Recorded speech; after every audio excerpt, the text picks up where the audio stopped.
Gikan sa 0948-880-0850, makaluwas ba ang napulo ka sugo? So, ang iyang pangutana ni, makaluwas ba kuno ang napulo ka sugo? Igsuon, walay theology ang Biblia nga ang napulo ka sugo makaluwas. In the first place, ang napulo ka sugo dili mangluluwas. Usara ang mangluluwas. Hinno mi igsuon. Ang napulo ka sugo walay kasing-kasing. Walay huna-huna. Sugo gid ni siya. Okay? Abayong dili ka magpatay. Kana siya, dili wala na siya kasing-kasing. Pero kana siya ang nagbuhat anang sugo ang Dios. Ang imo makita dinhi igsoon sa Exodus kapitulo 31 sa bersikulo 18, imong makita dinhi og maaninaw nato. Okay? Ako masahon. O gihatag niya kang Moises sa diha nga nakahuman na siya sa pagpakigsulti kaniya sa bukid sa Sinai.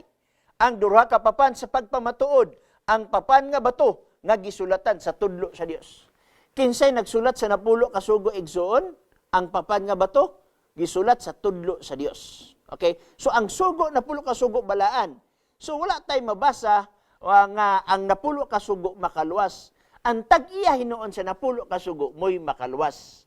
Ang Adventista igsoon nagbantay sa napulo ka sugo, dili aron maluwas. Nagbantay mis napulo ka sugo kay resulta kana sa among gugma ngadto kang Jesus Christ.